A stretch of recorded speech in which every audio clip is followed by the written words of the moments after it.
We present I'm Sorry, I Haven't a Clue, the antidote to panel games.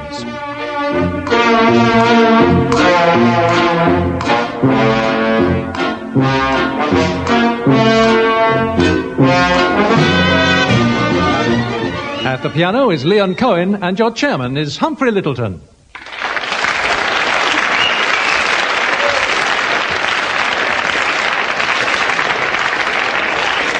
Thank you. Well, we've got two teams tonight to take the euphemism out of panel games. Barry Cryer and Graeme Garden.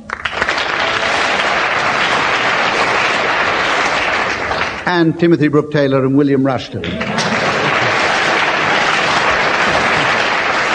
And I'm paid to keep the score, which means they get me pretty cheap. The first round is called a new musical story to distinguish it from the old musical story, which you don't want to hear again. This is a round in which I shall start off a story and then hand it over to a member of one of the teams. And as they take up the story, it says here, Leon Cohen will play a tune, which is very wise. You don't expect him to just sit there, do you? No, the title of the tune that he plays, they must incorporate naturally into the story. They must then hand it over to a member of the opposing team in the same way. The whole thing is thoroughly elegant and gracious. Now, I'm going to throw the opening line of the story to you, Graeme Garden. Suddenly the fog lifted and Mary gave a start of surprise. Say frog.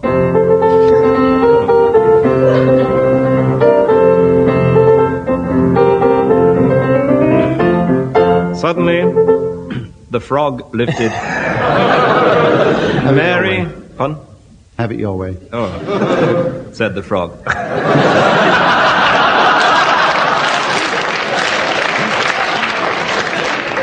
And Mary gave a start of surprise. Out on a hill, an animal stood on its own. Mary and the frog looked through the window, and the animal seemed to be listening. I wonder, said Mary, what the lonely goat heard. Which the frog replied.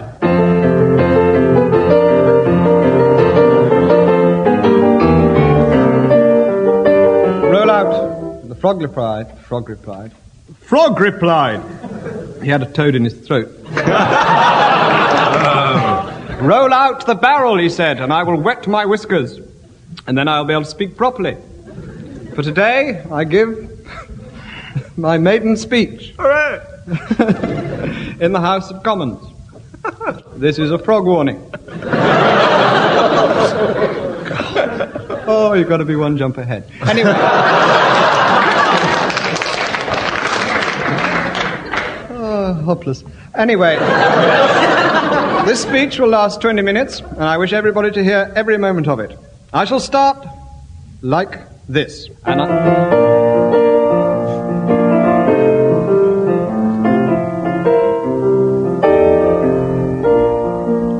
I shall start by kicking both my legs in the air, which will attract attention, said the frog. And then I shall exhort the house to give me the moonlight. At this point, thank you. At this point, I may croak due to the lack of fibre in my tonsils and a man in my throat.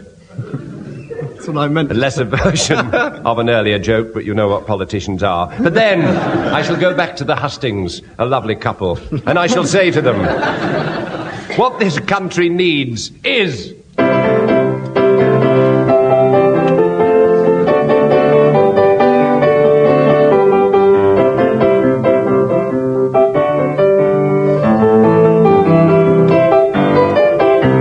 Songs like that.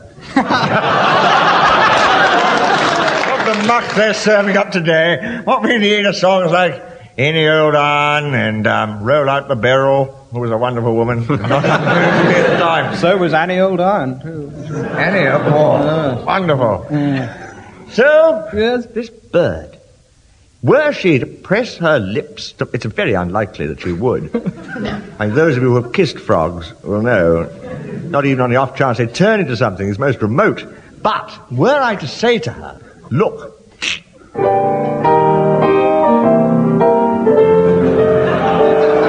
And I were the only frog. Nothing else would matter in the world today, said the frog. At which Mary Her eyes suddenly misted, and she saw before her the frog of her dreams. Bending over him, gently, she kissed him on the top of his head. And suddenly...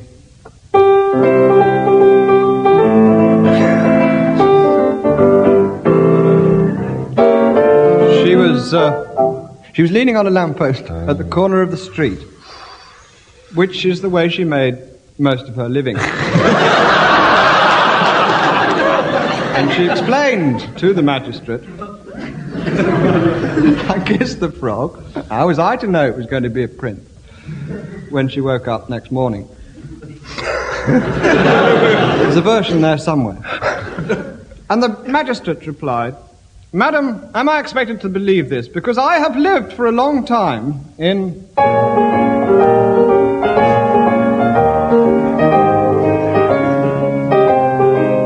Neasden. And as a magistrate in Neasden, I often used to say to defendants, picture you upon my Neasden and picture the fate that can, in fact, thank you very much, better late than never, picture the fate that can overcome you.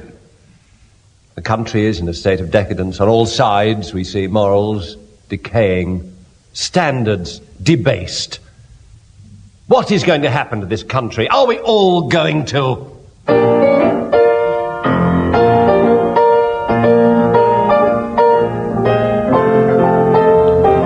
Lived to the age of 64, it's bloody unlikely. And then he remembered the words of his old Chinese singing teacher, who he had personally garroted, so rotten was he.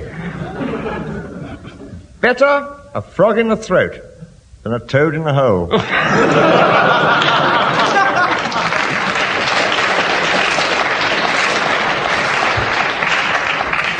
Very good. Tim and Willie, 12 points, and Graeme and Barry only 3. It's disgraceful. This is where I introduce a round that's played at the end of the programme, so that the teams can have time to think of silly names for people arriving at the pharmacist's ball. The pharmacist's ball. And those of you listening at home might like to think up some names of your own to apply to this programme. Anyway, the next game is called a right pair. And in this round, one team pretends to be a pair of something, pepper and salt, or Muir and Norden, or whatever. Although whatever isn't a pair, I see. They give the other team a clue, and they have 10 questions to guess the answer. It's your turn, Barry and Graeme, to help the other side to earn a few points. Meanwhile, the board is being shown to our audience. Barry and Graeme are cash and carry. Cash and carry.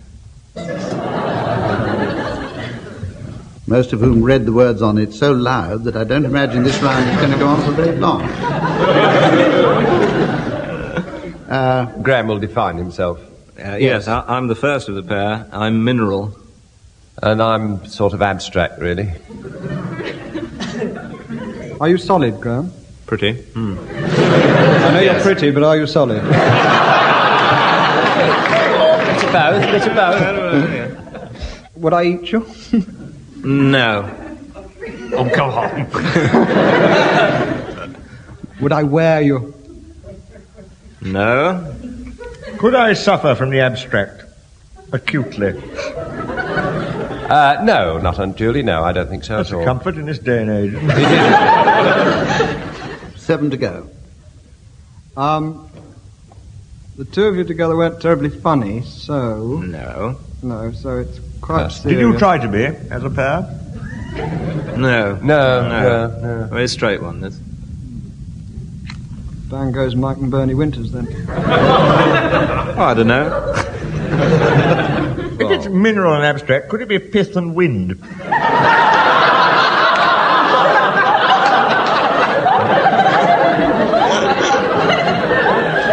said I couldn't suffer acutely from the abstract. That's right, and I do. It could be piss and wind, but it isn't. Well, you've had 4, but I think I ought to hurry you along, so I'll say you've had Could 7. we have a clue of some sort? Both words begin with the same letter. Shopping. Cod and chips. Fish and Pips. Cotton chips is right. In The procedure certain undergone in the purchase of cod and chips is in fact germane to this subject. Ah, How about cash and carry?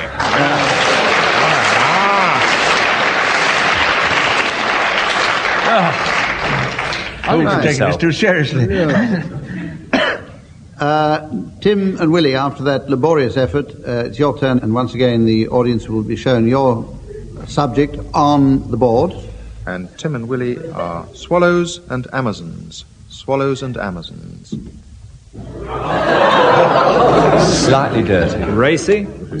Risque. And I shall be intrigued to see who takes which part in this one.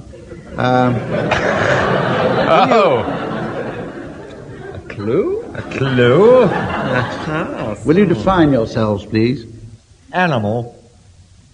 Yes, that'll do. Animals would help you further. Yes, to help me more, I'm animals, with one missing. One what's missing? Are they human animals? One is. One is. I am. I'm not. You're getting warm, Tim and Willie.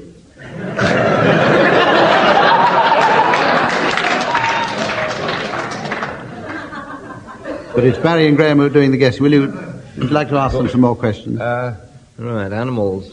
You better give them a clue. Yeah. Willie flies a bit, and it's also an action. And you've got one missing. Cock and bull.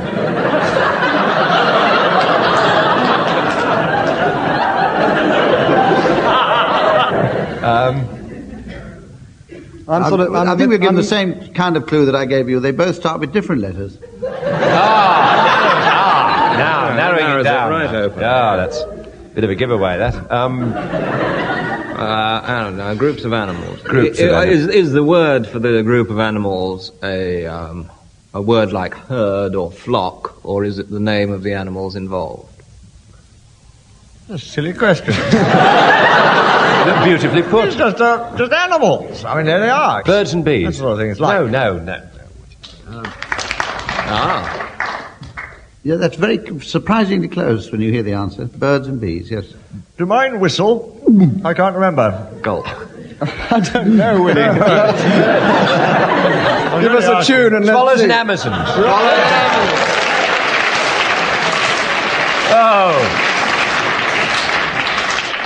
We go on to the blues round, and as this is the last program in the series, I'm going to introduce an additional rule here, and that is that I shall deduct 100 marks for any of the teams who start their blues with the words, "woke up this morning." Barry and Graeme, will you give Willie and Tim a subject for their blues, please? Yes, we'd like to hear the inflation blues, please. I'll wake up this morning.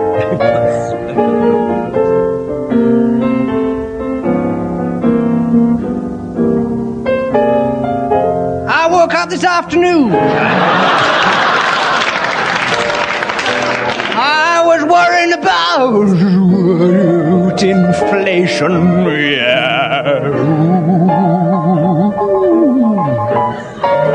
Then I packed 3 suitcases and headed off to the bus station. My wife cried, "Lordy, Lordy, is you leaving me?" No, you silly bitch, I've got 3 suitcases stuffed with £10 notes and I'm going down the supermarket to buy a small tin of carnation.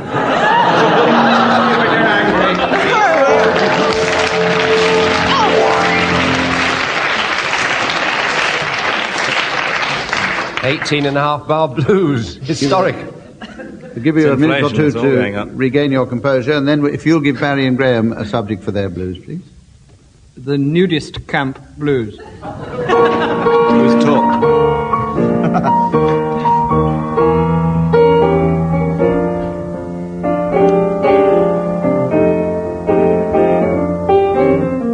I went to sleep last night. Yeah, man. Dreaming about a nudist camp where I had been. Of course, Where I had been. Yeah, well, You know, I saw things there that I never have seen. I'll tell you all about it, baby. The chef got danger money. For frying sausages, you know what I mean.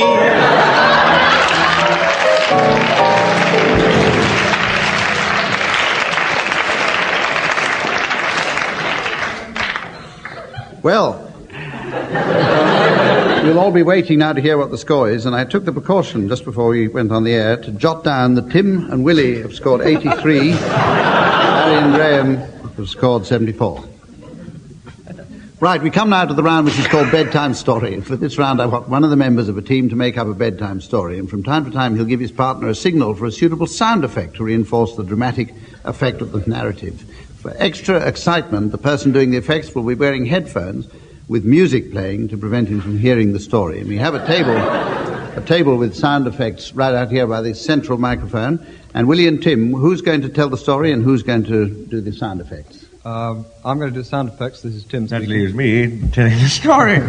So, with Tim to do the sound effects, Willie Rushton, will you tell a story about a dragon, a wooden leg, and a circular saw? Oh, that one. One fine day...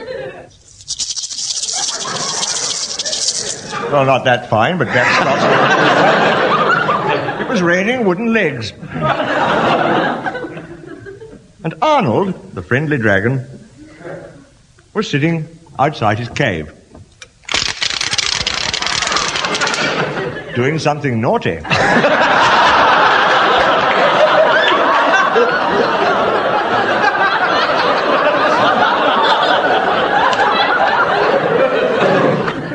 All he wanted in life was a circular saw. The circular saw was a prize in a wonderful contest which the dragon was going to enter. You were to be fired from a cannon over Lord Goodman.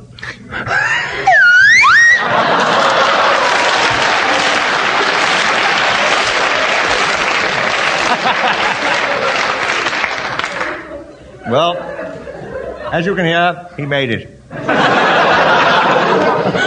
Admittedly, he fell on a Swiss gnome and broke a leg. But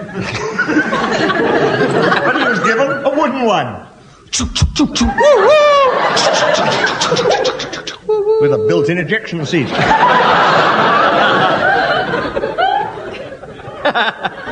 But there he sat with his nasty habit, his wooden leg, and his circular saw outside his cave. And every night he used to...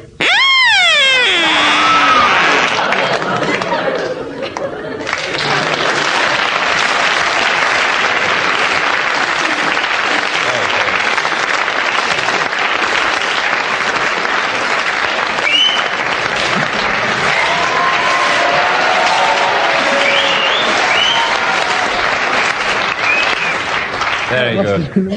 Never mind, Tim, we'll tell you about it afterwards.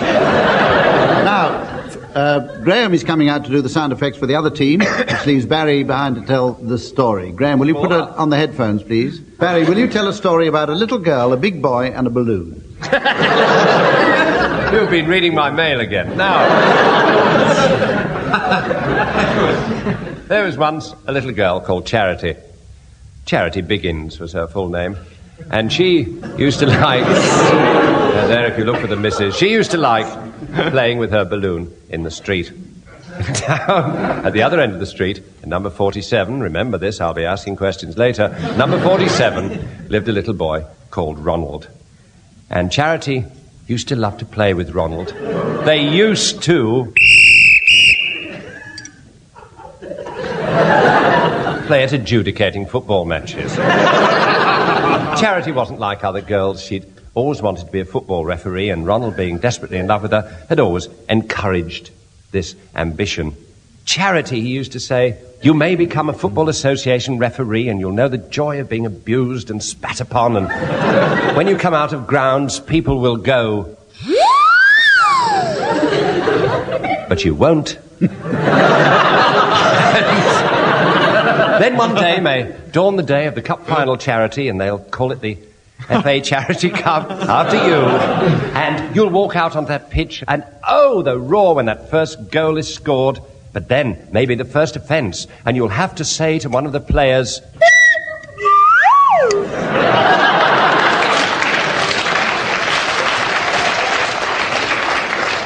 which is, of course, contained in the new FA rulebook. And furthermore, if there's any more of that, you will go off the field into the dressing room and...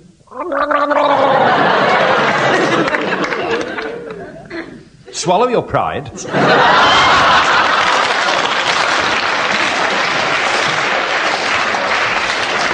And may only get a 3-match suspension. Otherwise, unless you've run out of sound effects, you naughty player, you may finish up as a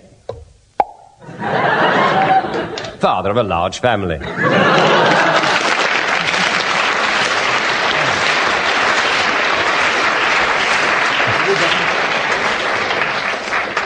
Thank you, Barry and Graeme. We go on to the round which is, it says here, a musical round, and it's called opera, and I want you teams in order to sing a snatch of grand opera from a selected passage from a couple of well-known, probably not so well-known publications.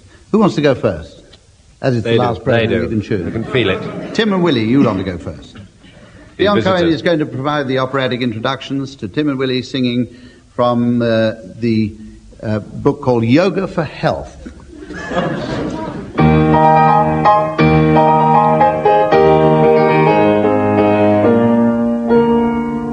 Sit in the lotus or cross-legged position. Rest hands on knees, or on floor behind.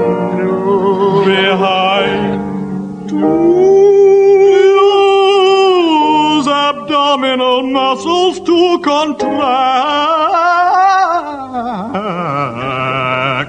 abdomen as far as possible and hold for a second. Attempt to snap abdomen out in a forceful movement. Snap!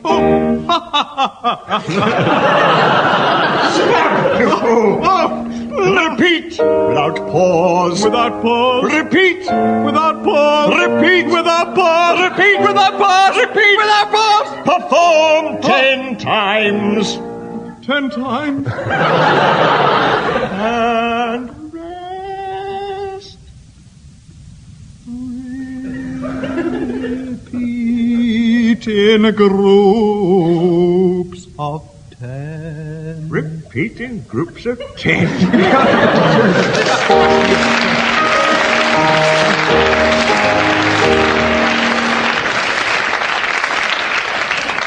Okay, thank you, Tim and Willie. Now, Graeme and Barry, your libretto is from The Highway Code.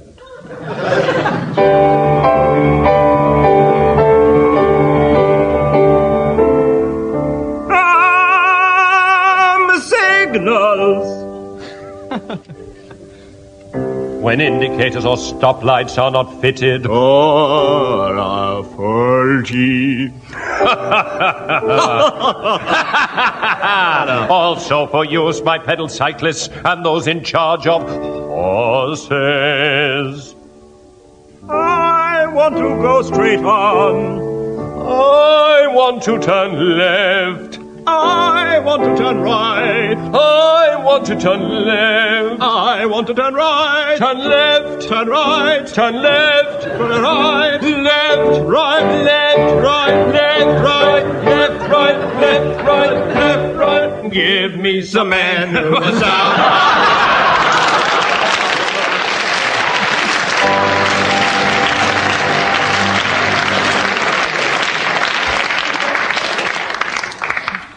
Well, this is the time in the program when I tiptoe away to the computer room at the BBC to work out the final score for the entire series. Meanwhile, the teams will give us their announcements for the late arrivals at the pharmacist's ball. And who's going to start? From Wales, Mr. and Mrs. Tement and their son Owen Tement.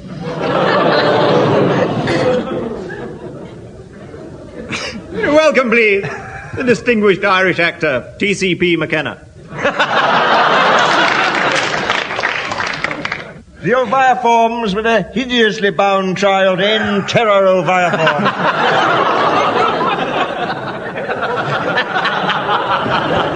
welcome, please. Mr. and Mrs. Tuff. And their mama, Tuff. Sorry you had to leave so soon. All the way from Arabia. Shake well before using.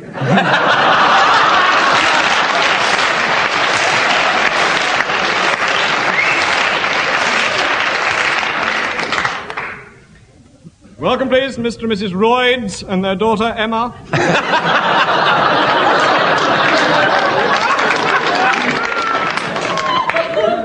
A warm hand and a brown paper bag, please. There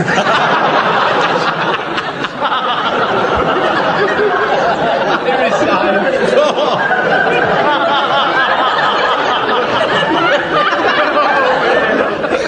Oh, Mr. and Mrs. Tick. And their daughter, Emma Tick. That makes you sick.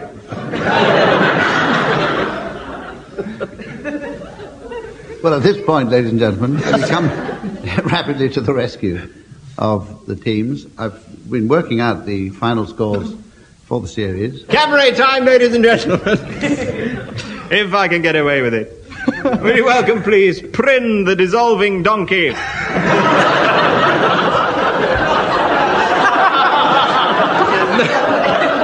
Known as, I will. You will. Known as soluble aspirin.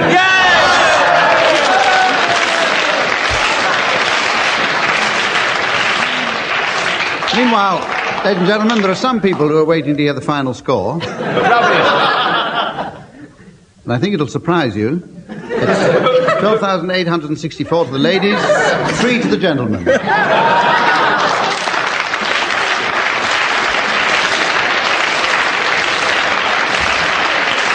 And we shall be back with you again if you don't watch out. So until then, from the teams and myself, goodbye.